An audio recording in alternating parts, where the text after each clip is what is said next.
Olá, amigo do Efluente, seja bem-vindo a mais um episódio do EfluenteCast, um podcast onde um doutor em engenharia e um engenheiro ambiental, um professor e um aluno, um consultor ambiental e um operador de estações, um pai e um filho discutem e trocam ideias sobre o tratamento de águas efluentes. Esperamos que vocês gostem.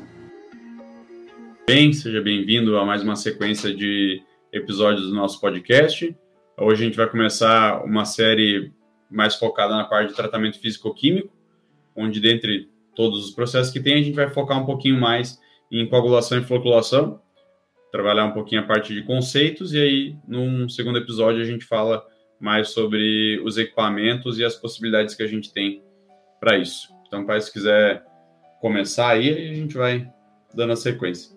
Olá, pessoal, tudo bem? Bem-vindos a mais um episódio. Hoje vamos falar, como Augusto disse, de coagulação e floculação, e dividimos nesses dois episódios como forma de também diferenciar entre aquilo que é o conceito do processo de coagulação e depois a aplicação em planta, né, em estação de tratamento, que a gente vai falar daí dos equipamentos. Que nessa parte são equipamentos mais simples, se a gente pensar ou comparar com outros tipos de tratamento. Então vamos lá, acho que a primeira coisa que a gente precisa fazer é definir coagulação e floculação no sentido bem aplicado, né, bem prático da coisa. Quando a gente fala de coagulação é como se fosse a reação química em si, entre um produto, que a gente chama um reagente, se a gente quer falar como uma reação química, né? Então, um reagente nosso é uma etapa, né? Uma parte do nosso reagente é a nossa contaminação, que pode ser uma contaminação orgânica. Essa contaminação, ela não pode ser uma contaminação solúvel. Então, uma carga orgânica, por exemplo, associada a um material tipo um açúcar, né? Uma indústria de sucos, vai ter lá uma glicose, uma frutose. Esse tipo de material, o processo de coagulação não entende como um reagente. Ele fica de fora desse processo. Agora, qualquer outro biológico desse, se for o caso. Isso. Eu preciso de um outro processo de tratamento. Pode até ser um físico-químico, por exemplo, um ozônio, uma oxidação química de uma outra forma, como os processos oxidativos avançados, que a gente vai acabar não tratando aqui, né? Talvez a gente vai deixar isso mais para os episódios específicos, com convidados, né? Que eu acho que são assuntos bem mais específicos.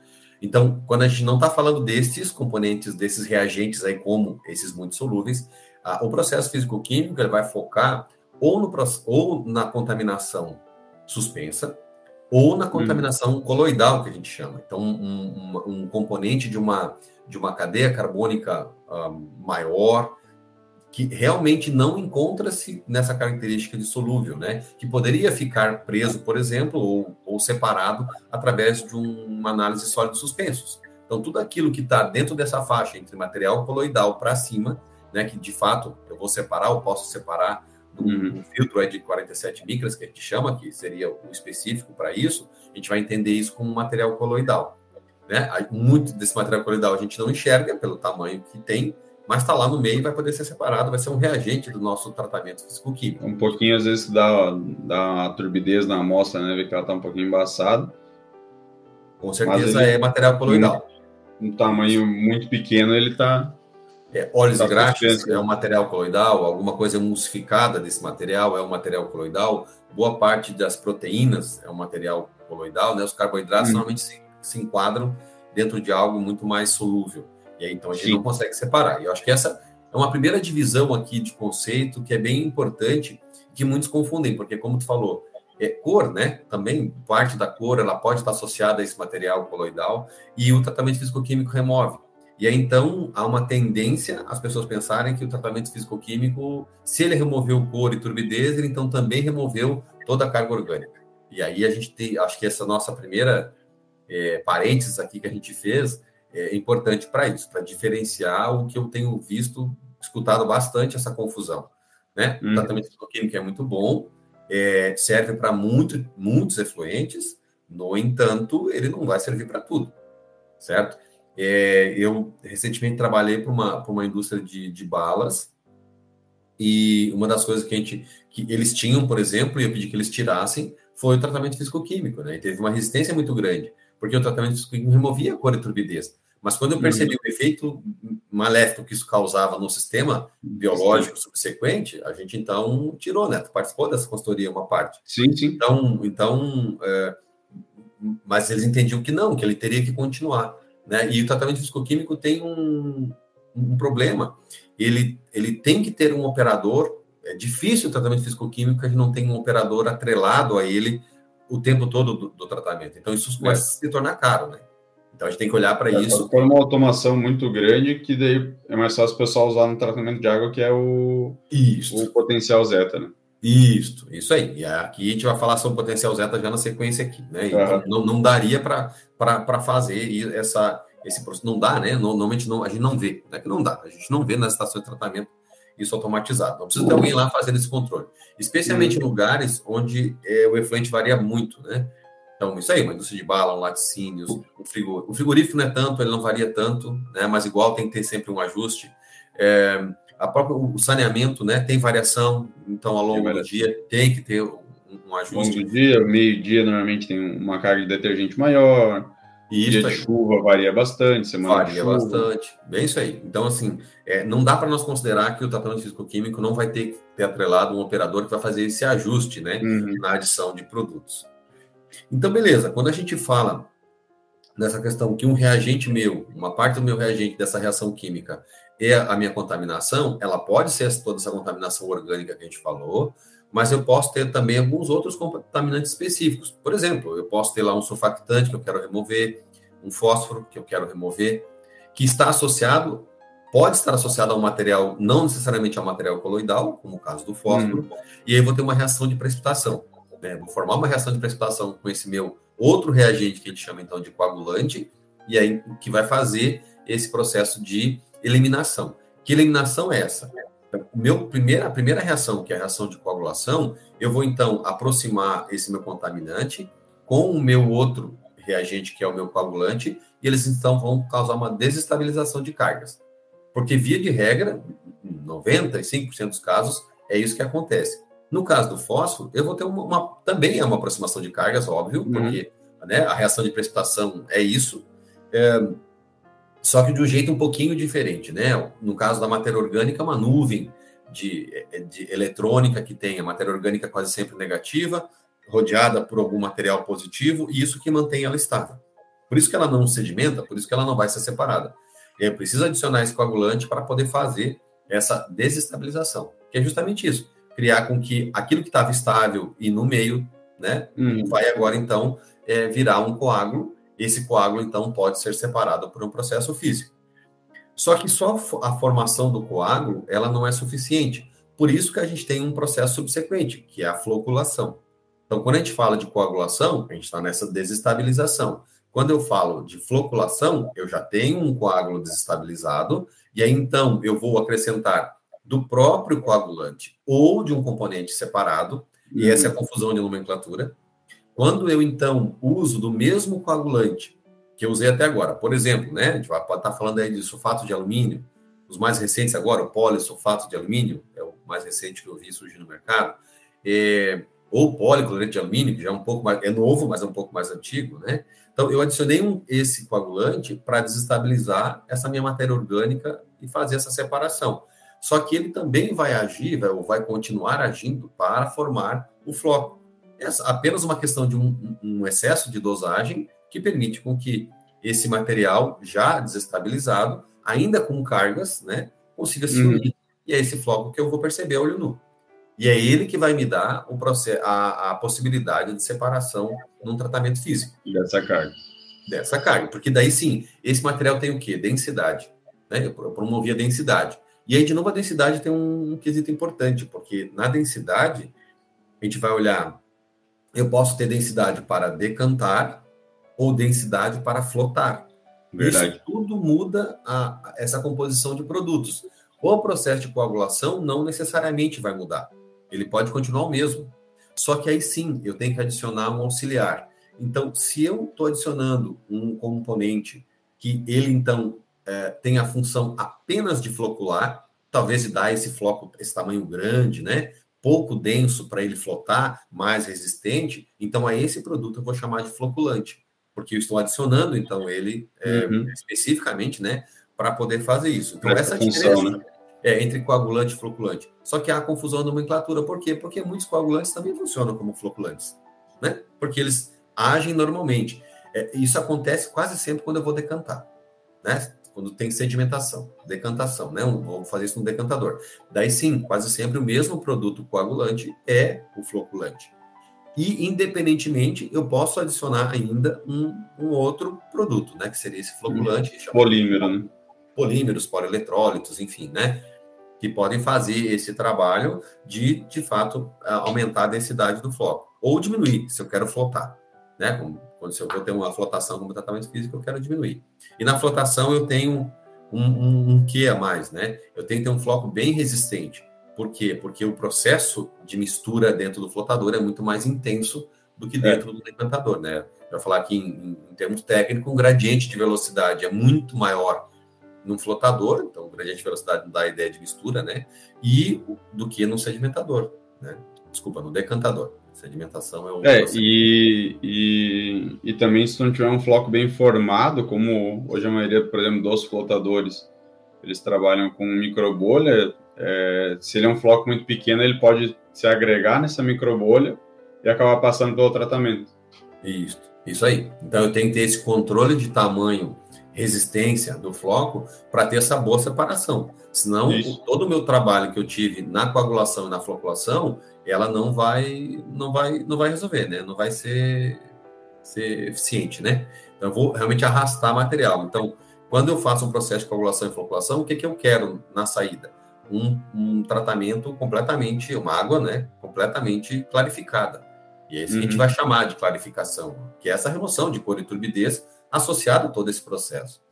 E aí, quando tu falou do potencial zeta, né? Para a gente continuar na parte de conceito, quando a gente, então, entendeu observa que tem a estabilização, a gente chegou no potencial zeta igual a zero.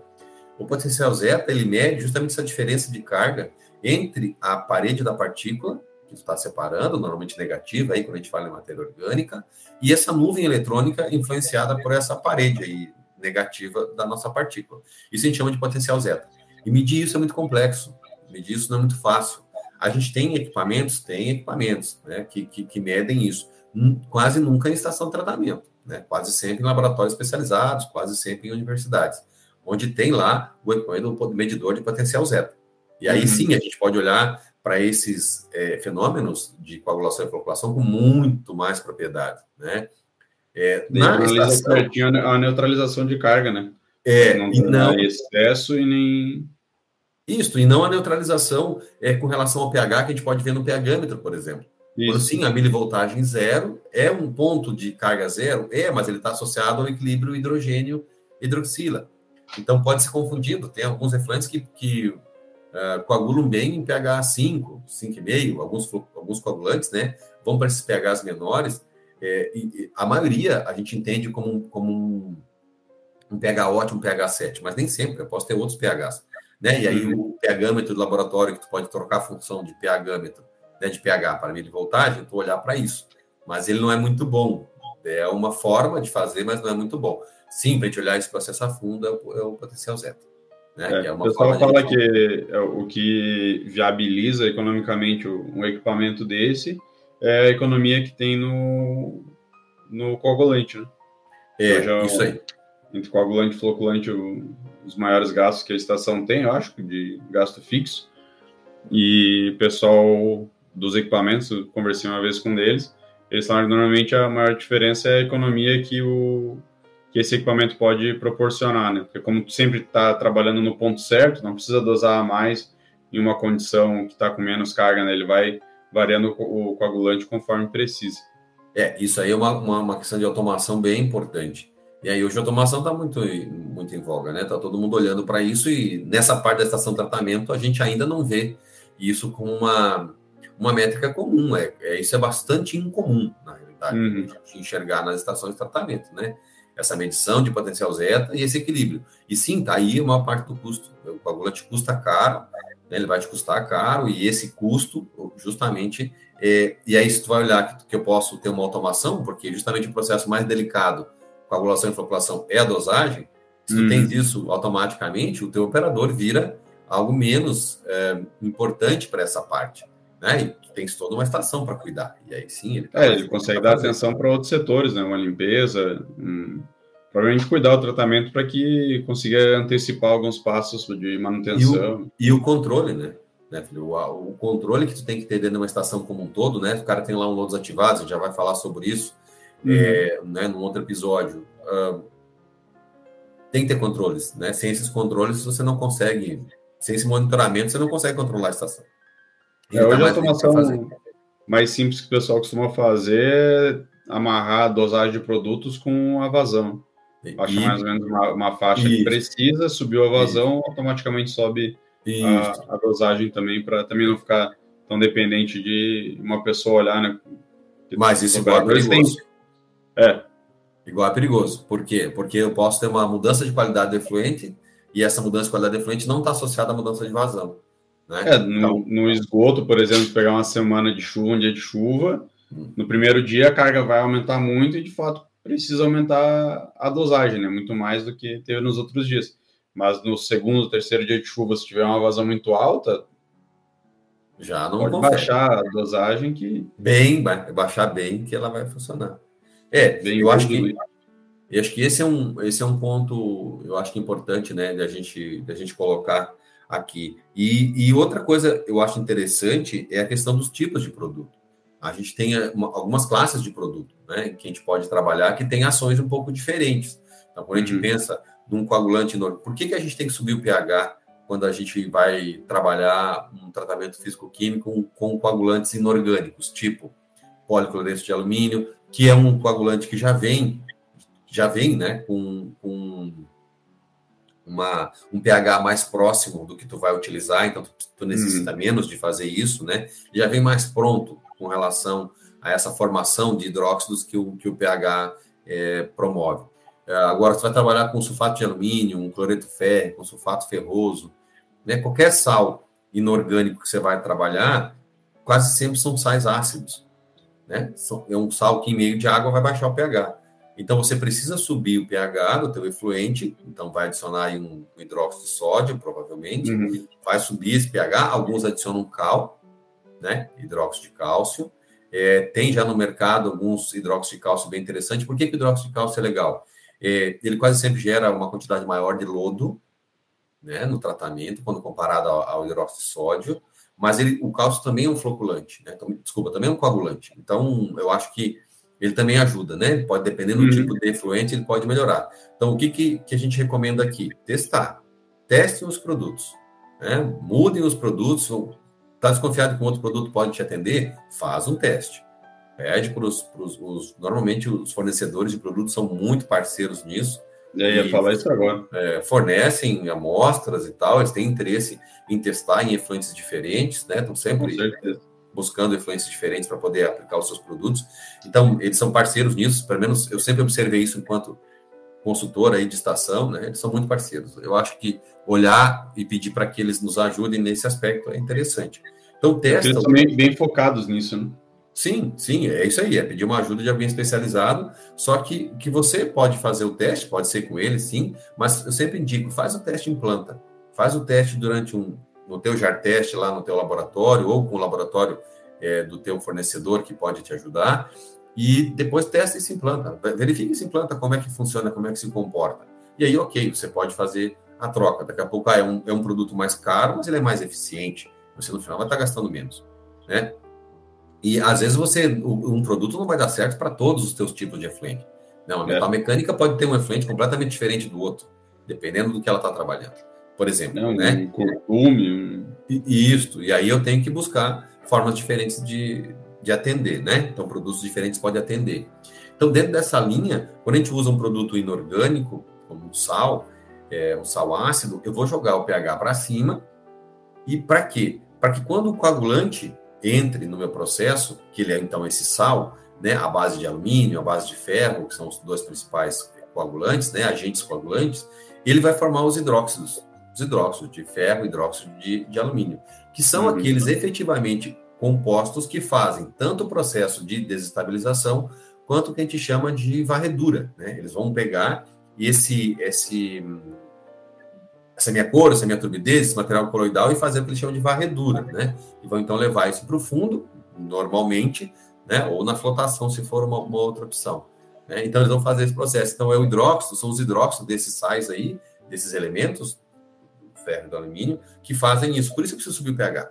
Né? E também por causa desse ajuste, porque boa parte deles coagula bem dentro do pH próximo de 7. E aí, então, com a adição do coagulante, vai baixar o pH. E aí eu vou chegar nesse pH próximo de 7, que seria o ótimo, né? Onde eu vou estar fazendo aí essa coagulação e floculação, né? Que são os dois processos subsequentes. Agora, teria uma outra classe que surgiu mais recentemente, de novo, não tão recentemente assim, mas né, é novo quando comparado aos coagulantes inorgânicos, os coagulantes orgânicos, que estão evoluindo muito, na realidade, muito. Alguns estão misturando a parte de coagulante junto com alguns metais para poder fazer, né, esse processo de remoção de uma maior quantidade de tipos de efluentes, né, diferentes tipos de efluentes, muito interessante. Qual a vantagem, né?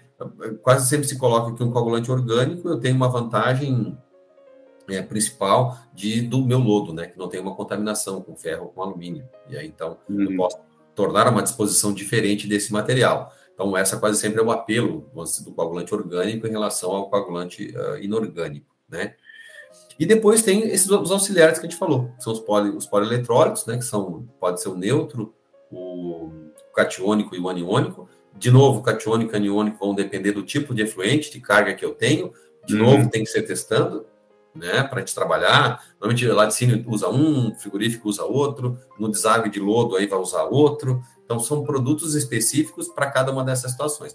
Dentro da estação do tratamento e não do lodo, né, do efluente, não do lodo, de novo, a gente testa, né? O neutro é esse que não tem carga, e os outros dois têm carga, ou positivo, ou catiônico, ou negativo, ou aniônico, e aí vai depender de como isso vai interagir com o teu coágulo, com o teu floco, para poder fazer o processo de separação, né? Aí muda bastante. Mudou a carga dele, tem se for de polímero, tem os com cadeia ramificada também, consegue ter uma eficiência um pouquinho melhor sem trabalhar tanto a questão da carga, mas é bem interessante, tem se investido bastante nisso, né? Sim, sim. E as indústrias fornecedoras de produto também, né? Especialmente os coagulantes orgânicos. Eles podem fazer várias modificações conforme o processo de preparação de cada um desses produtos. E aí sim, pode até ter uma personalização, que é o que eu tenho visto ultimamente, né? Uma personalização dos produtos para a tua situação, né? Para grandes vazões isso é compensatório, né? Pequenas vazões, não, tu usa o produto que está disponível no mercado, né? Mas para grandes vazões pode ter. Até porque ele vai ter um custo em fazer esse personalizado e é uma venda só, né? Isso aí. Então, para grandes vazões até compensa, né? Pode compensar. Mas na maioria usam os produtos comerciais aí. Ok? Beleza. Quer complementar com alguma coisa? Eu acredito que era isso. Acho que dessa parte conceitual, eu acredito que era isso. Se a gente vê que precisa mais algum complemento, a gente pode fazer isso na etapa seguinte agora, de como a gente pode fazer esse processo de coagulação e floculação na planta, né, no projeto da ET. Beleza. Certo? Então, beleza, pessoal? Por esse episódio ficamos por isso, e aí voltamos na sequência para falar sobre a parte dos equipamentos. Valeu, até a próxima. Um abraço, até mais. Fala, amigo do Efluente, chegamos ao final de mais um episódio do Efluente Cast. Se tu gostou, por favor, deixa aqui o teu like. Se tu não gostou, deixa aqui a tua sugestão para que a gente possa aprimorar cada vez mais os nossos episódios. E, por favor, não esquece de compartilhar esse episódio com o teu chefe, teu colega, um ex-colega de faculdade, alguém que possa também apreciar o conteúdo que a gente tem a oferecer, beleza? Até a próxima, um abraço!